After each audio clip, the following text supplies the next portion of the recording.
How do we feel about dating apps?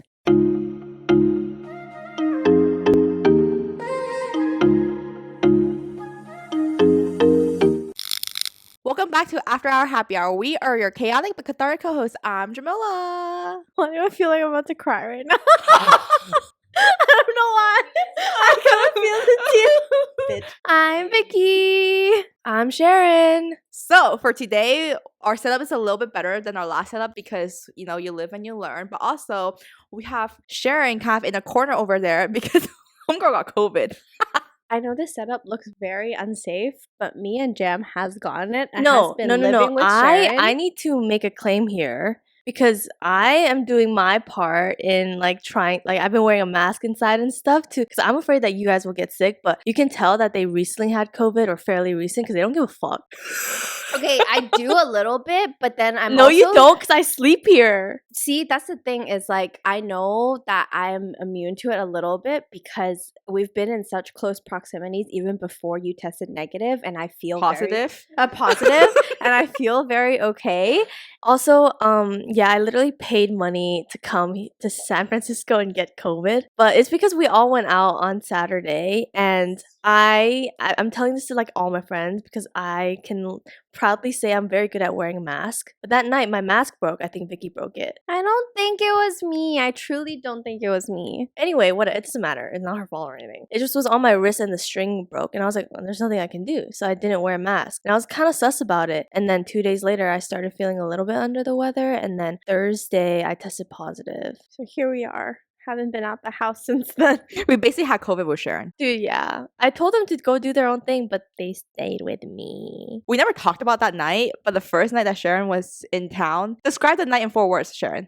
Oh shit. Tequila? Oh, tequila. I've never drank tequila to go out. It was crazy. That shit was a You want good to drink one right different now? drunk. We have it right in front of us. No, I just want to preface to say that Sharon literally started off the night saying, I'm never going to fucking drink tequila. And I believed her because she almost yacked it back up while sober. And then like 30 minutes later in the car, she's like, I love tequila. Anywho, yeah, if I had to, you guys, we need to talk about the episode. We don't need to talk about the night. It was just a shit show. Let's be honest. I thought you were using your 4 words to describe it. It was tequila, and then it wasn't a word. It was a phrase. It's who the fuck is Eric? Because every now and then Jamila kept saying something about an Eric, and I was like, I don't know an Eric, Jamila. Wait, how did you guys have all this conversation without me? Who was I with? Was I by myself at one point? No, you were always with one of us. We took I bought you a tequila shot. I remember that. I drank with Lawrence. Yeah, you were feeling rich and you're like, I got it. Yeah, and then the tab looked at his face. I was like, I got it. and then the tab came out to $34 For 2 shots. And then there was a random lady who started speaking to us. And we saw her earlier in the night too because Jam started crying. We were trying to get into one of the clubs. I turned around and I saw Jamila holding a lady or hugging a lady. A random middle-aged white lady. She's a mom. Consoling her. And then we saw her again in a different club bathroom talking to Vicky about her marriage and her baby and fuck the Supreme Court, which I joined in on and then I did. And then Vicky had a panic attack. We sang ABCs. Now I only register my panic attacks with ABCs. Jamila, start. We're never gonna get So this in done. today's episode, we are talking all about dating apps. We are going to talk about our experiences with it. Do we like it? Do we not? We all come from pretty various dating app experiences. Sharon has been on it for one day.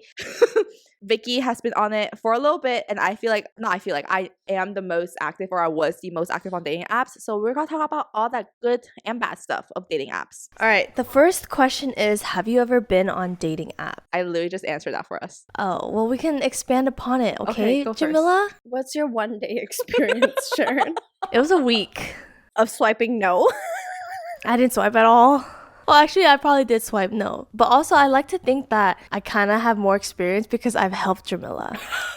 Sure, we'll take it. Yeah, I downloaded Hinge for the first time summer of 2019 when I was interning in Seattle. Why? I think it's because by then I was like quote unquote ready to date because up until then I wasn't from my ex. But then the what's that called? The crowd? The market. the market was so bad. Like, I think that was before Seattle got relatively bigger with a lot of transplants. So everyone there was just What was called Seattle lights are not for you. not my crowd, and I immediately was so unentertained that I deleted it in a week. So that's my only experience with dating apps apart from Jamila's. But because I've seen Jamila's, it's fun. It was the peak of my dating career. It's been flopping ever since. That set the expectation way too high. I wouldn't say that it's like set the expectations way too high. I think everyone was starting to try out online dating. I think that's when the peak starting to come up. So everyone was more willing to try it. And that's when a lot of people switched from Tinder to Hinge. But then now, I don't know if just because it's COVID, it's a lot more exhausting to talk to people, or it feels like people, I mean, for me included, feeling want to make less of an effort to get to know someone if the first impression isn't there, or I don't feel a connection there, which is bad because, you need to give someone a few tries to get to know them. But I think everyone maybe just tired of surface level conversations. So Jamila has been the most tenured on, that's not what I mean, just like, That's a good word, tenured. yeah, on dating apps. She's a I'm probably veteran. least because I deleted in a week. I don't even know how to describe my experiences because I would like do talking, but then I'd get so over it because I don't like small talk either.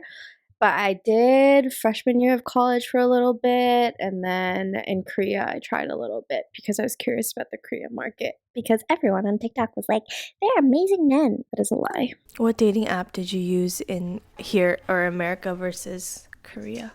First year I was on Tinder only because I don't think Hinge was that big and I didn't know what it was. And then in Korea, I used Hinge and Bumble because Tinder was fucking weird in Korea. So weird. Let me tell y'all, every like 2 swipes, you'll get a BDSM test as their profile picture, like their score. And then it'll be like, I want foreigners only. And if you're interested in the above, or like no foreigners, I do not like. No, I've heard about Korean guys apparently like to go for clubs and hook up with foreign girls because they think foreign We're girls easy. are easy, and they think we're very open and all that stuff compared to Korean girls. Fuck that shit. I'm not open or open-minded or easy. So I stuck with Bumble and what was the other one? Hinge. Well, as a 10-year user of online dating apps, I did Tinder first. I think during Tinder during that time, it was pretty good. It wasn't as, I feel, quote unquote trashy or yeah. as is hookup-y as it is now.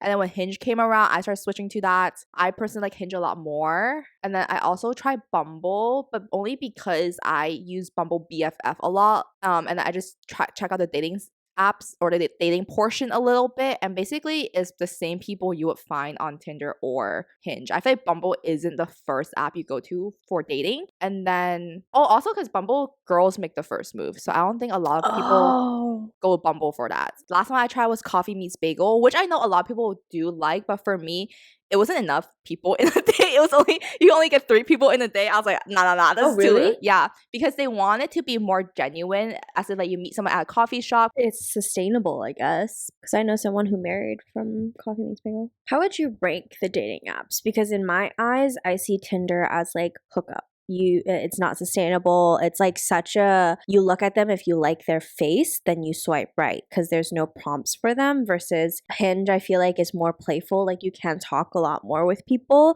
And then now that I know about Coffee Meets Bagel, I'm like, that's really sustainable. Like they want you to find someone and then you hop off. There's not really a chance to like hook up or like date around. Almost. Wait, we say rank as in like best to worst or your favorite to least favorite? I would say my least favorite is probably Bumble, just because I never really used it for the dating feature. I purely use it for the BFF feature. And then I'll say Tinder, because when I was on Tinder, I didn't have any bad experiences and people on there wasn't as hookup-y, not that hookup-y. Not that I was against it, but it just wasn't my cup of tea. Or I tried it, as you guys know, and it just wasn't my cup of tea. So I actually got off pretty soon after that. Actually, I would say Coffee Meets Bagel was my last because I like used it once, like one and done. So Coffee Meets Bagel, then Bumble, then Tinder, then Hinge is my favorite for sure. Ranking it from like how serious you want to be dating, because that's how I would see it. Like I would go to Tinder if I want to look for a hookup and like don't really care about them that much. Hinge for like I want to go on dates but still have fun. Coffee Meets Bagel is like a big commitment now that I know there's only 3 guys per day. I feel like I'm kind of narrow-minded when it comes to stuff like that.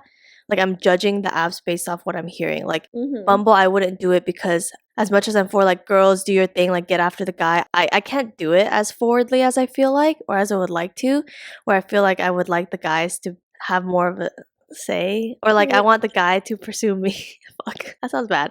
So there's that, and then Coffee Meets Bagel, I don't know, it sounds very, very serious, which that just scares me sometimes. And then Says the girl's talking to somebody. well, I'm acting as if I'm not. Yikes. I was like, oops. Wait, no, that's not what I mean. Just kidding. We get what you mean. I always liked Hinge because of the prompts. One, there's a lot, but two, you can really see personality based off 3 or 4 questions. The thing is that summer, I think most of the guys I met up with were from Tinder. No, they weren't. No, there's only one guy that was from Hinge. The Python guy was Tinder? Yeah, it was Tinder. That's why we were so bold with it. So basically that one summer, it was my first time using a dating profile. And then we just decided to have fun. Sharon would basically, she's really good at openers and stuff. And I'm not really afraid to, I guess, quote unquote, make the first move. Okay, so what were your guys' experiences on dating apps? Mine was okay. I never like met up with anybody until Korea.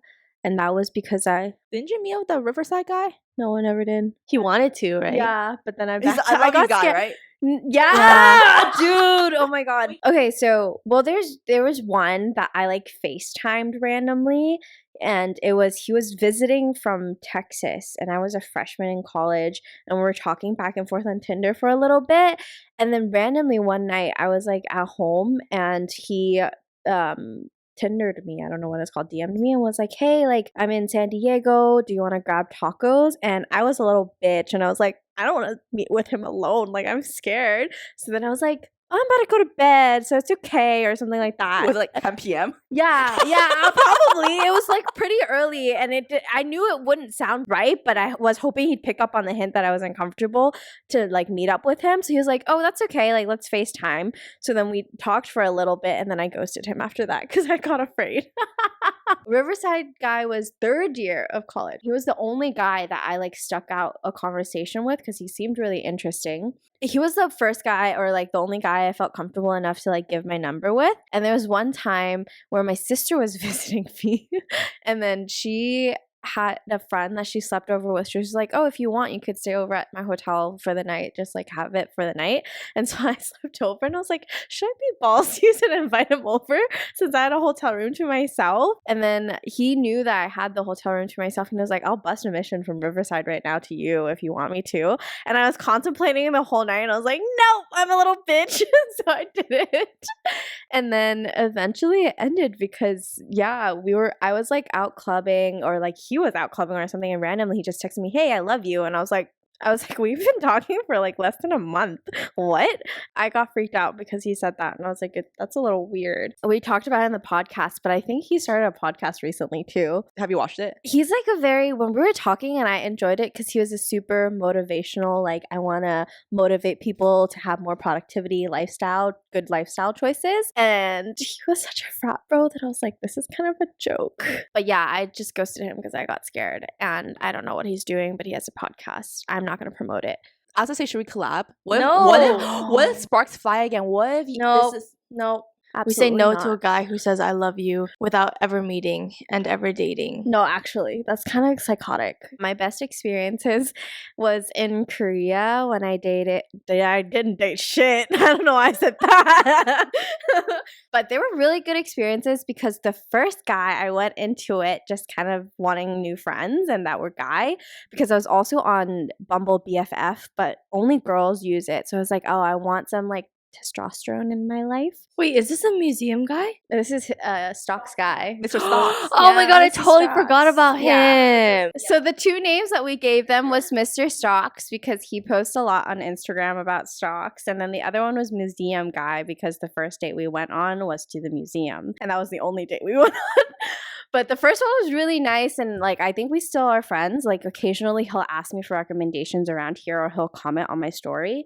So we left on good good terms, and we had a really good hangout. We hung out twice. The first one we hung out for like 7 hours and just talked about our lives. I went into it and I was like, I don't want to do this. I'm so scared. Like, what if it's awkward? Like, I think I'm gonna bail after like a dinner or something. And then we ended up spending like the whole day together. I texted you guys. I was like, wow, that turned out really well, actually. And then we're like, see, Vicky? Yeah. No, yeah, it was good, but it was no chemistry. platonic. Yeah, Yeah. it was platonic. We hung out twice and then he came back to America, which is funny because he lives like 30-40 minutes away from me here, and I met him all the way in Korea. I love how a lot of times Vicky says it's funny, and it's the most factual thing she says. No, because it's like, what are the, it's kind of like, it's funny, what are the odds? It's just a saying. And then the second guy was a guy who said I looked bored, so that's why it didn't work out. Yeah, it was so funny because Vicky was going off about like, oh my god, I had a really good time with this guy. It was honestly a really good day, and I thought we were both, you know, on the same wavelength. Yeah, and then he asked her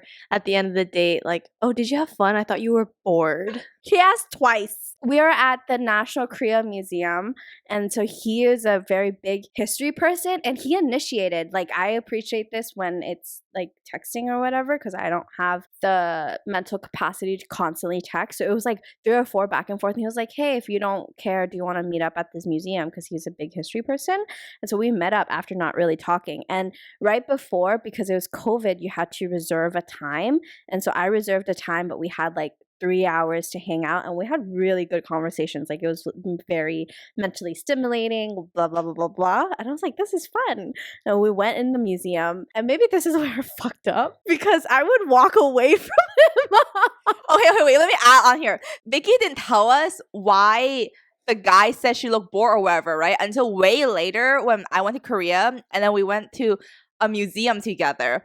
Vicky is very cuddly or touchy with friends. Oh, that's true. Yeah, with friends. So during the museum, you know, Vicky would do this to me, or she'd like hold on to my hand or something, right? Like, that's normal. And then later on, she's like, I think I realized why the museum didn't work out. Because we would just walk in separate directions.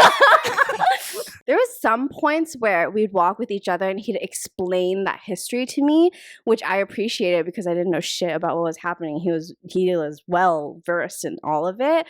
But then it just felt natural to like kind of separate, and we were in the same room in the museum, but I'd look at something and he'd look at something, and then at some point we'd like come together and talk. We were at one exhibit and he was like, hey, are you bored? Like, we don't have to stay here. And I was like, wait, actually I'm like really fascinated.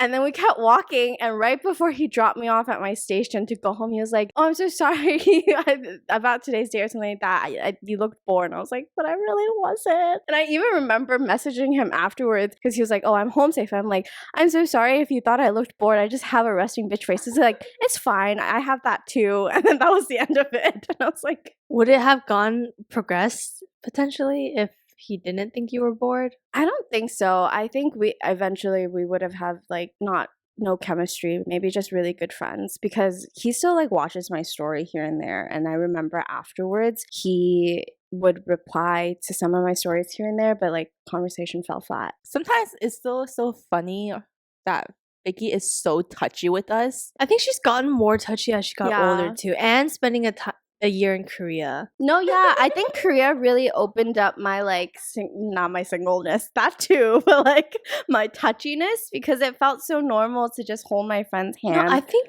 it comes with age, because me too. But then you guys both say that it's easier to do it with me than each other. Like, even on the bed when we're sleeping and stuff, there's definitely more space between me and Sharon than there's me and Vicky.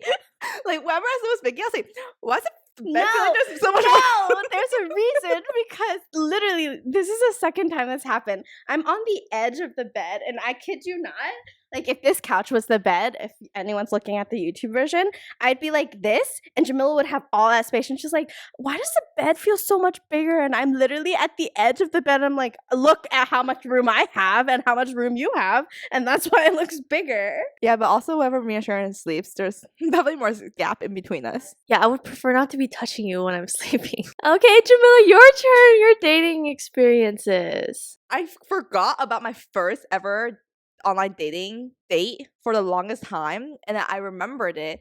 And now that I think about it, it was kind of dangerous. What did you do? It was some guy I was talking Tinder,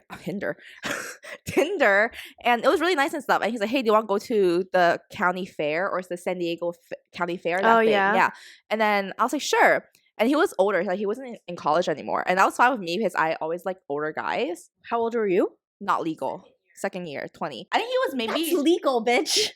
18 is, I was like high school. I think he was maybe just out of college or something, like maybe 23, like that. And then he was like, hey, I'll like pick you up and stuff. I was like, okay, sure. But now that I think about it, as a complete stranger, he picked me up at school. He could have driven me and killed me. But it went fine. It went well. Jam got balls. And then fast forward to the summer. That summer was lit. Like, the guys I met on there were like really funny. Oh, and then fast forward to 2019 summer. That was my Hinge summer. Yeah, I met this one guy on there, and it was really, talking wise, he was already really funny, and I was like, attracted to him. I would say during that time he was one of the like top my most liked Hinge person. We went on a date, and it was really good. Like, we definitely had chemistry. We definitely clicked, and he was really funny and stuff. But then he was definitely a little bit more on the shy side, and then I went to stay abroad after. So then me and him just like, we just stopped talking.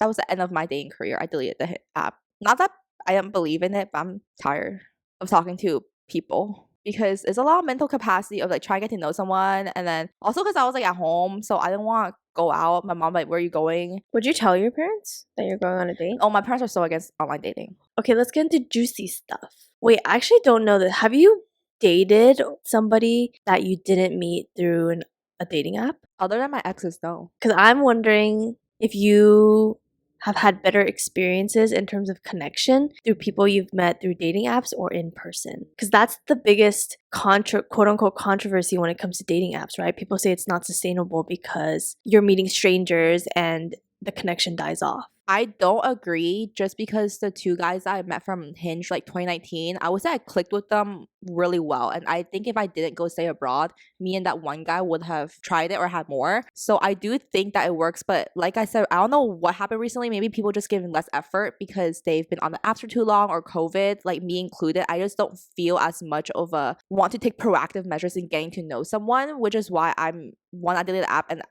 resorting more to trying to meet people through mutual friends. I think it's just less mental work when you meet someone through mutual friends. I think it really depends on how you view it, because I personally would say that between people that I've talked to and met in person in dating apps versus like people that I've dated and like met through friends or my own personal experience, it's definitely like I'm so much more comfortable because there's a level of trust with like people that I already know through mutuals of mutuals or already in my life versus a stranger. And so if you don't have like that preconceived fear or like, oh, I don't want to really open up to a complete stranger, then obviously you won't get out of it as much as you would a friend. But if you're very open to it and you're like, oh, like even though they're a stranger, everybody in your life was a stranger at one point. I've never dated someone through a dating app, right? For the longest time, I've been saying I'm not ready to date. I'm not in a good place to date.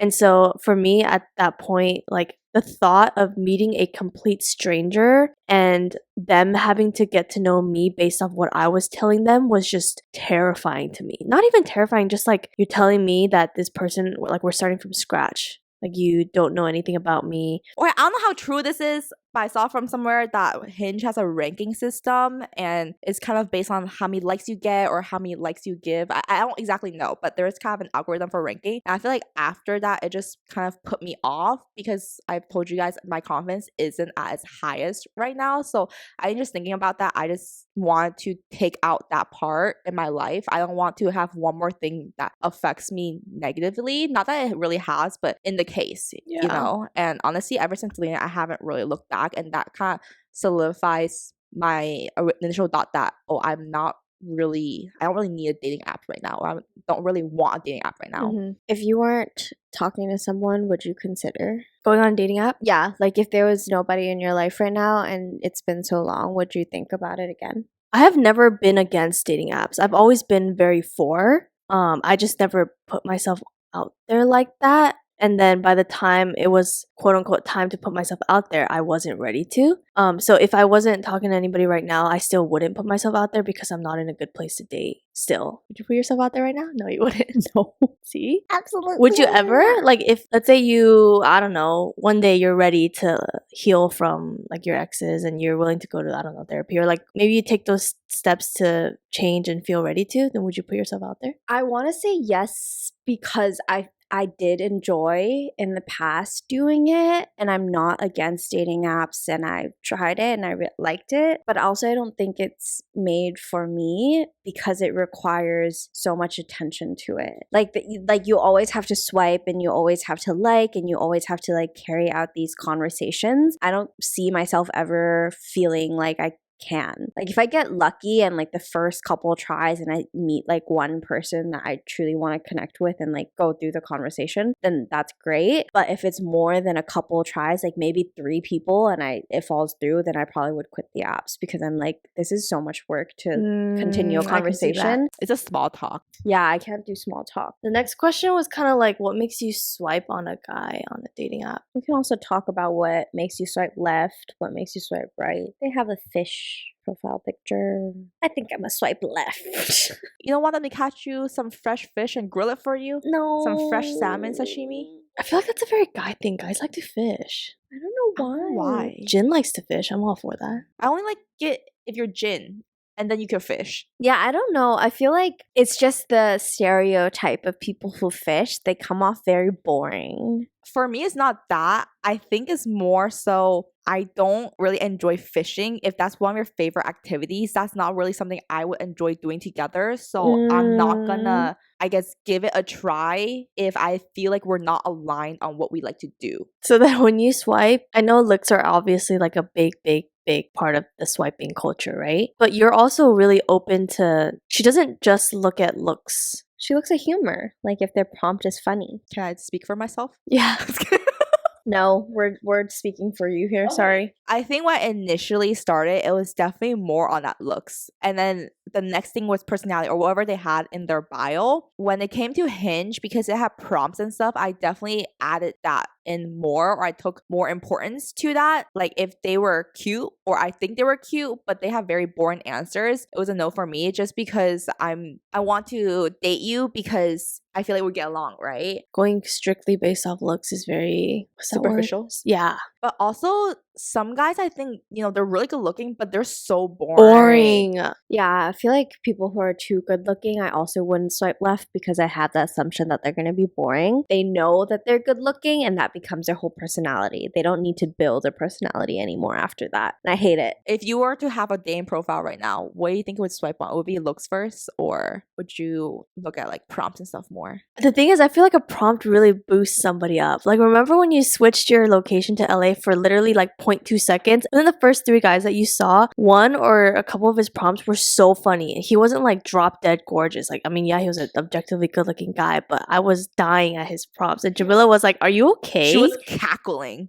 I don't know why, but a lot of guys add voice prompts. And when it's funny, it really adds points to them. Is that a thing? Like voice memos and voice prompts? Do people actually like that? If it's funny, hell yeah. Bruh, also the order of your picture matters too. I think that makes me swipe on a guy. See, I'm getting to like, how do I explain this? Like, the older I get, the less I give a shit about rankings and stuff. Sometimes a guy can be really funny or really what X, Y, and Z, but then they may not execute it the way we think it should be executed, right? So we knock them down or like knock them out, but that doesn't necessarily mean that they're like boring or like, what do you? I think dating apps is hard in that way, in that aspect. I took a lot of pride in my dating profile. I thought I was super funny. Exactly. And I thought I had good pictures, but honestly, in someone else's eyes, I could have come off as very bland or very boring because my answers are a little sarcastic, right? I think that's the same as how we see profiles. Maybe our humor doesn't align. Personal preferences. Yeah. Yeah, like the guy who is a like supposed flat earther, he might think it's the funniest joke he's ever made, but I genuinely think he thinks that the earth is flat. So I'm like, ew. To each their own, man. When a guy has one of those gym pictures or all his pictures are gym pictures, that's a red flag for me. I agree. I'm glad that you love your body that much and you're so consistent and disciplined, but it's your whole personality is gym. I don't know why it's so like unappealing when you go on a guy's profile on a dating app and they're like shirtless. Bad to say, but your dating profile is like your first impression of who you are as a person. But it also reflects a little bit of how you see yourself, because why would you put a picture that you think looks bad for you or you're not interested in? So if you only put gym pictures, that means you only see yourself with this person. Other than that, it all comes down to like personality, what kind of person I see you as. Why do you have pictures with a girl that is not your sibling? Like clearly not stated as your sibling. That's a big red flag. Like for one me. girl? Yeah. It's okay if you guys are standing next to each other and it looks very platonic, but I've definitely seen guys like from the back hug and like it's a cozy dating picture and they put it on their profile. And I'm like, what message are you trying to put out there? But even when I do my profile, I rarely put pictures with friends. I always just kind of put pictures of myself. Oh, really? Is that a narcissistic thing? No, but I would include like group I would too. pictures. I think it's also because you know how we're like sometimes we see a group pictures of guys. Yeah, I was just about to say. And we're like, oh, The your other friend ones. is cuter. I'm sorry, guys. Like, I got some cute friends, okay? So I'm not trying to have them take the attention away from me. So I want my that's profile to smart. be on me. That's smart. You know?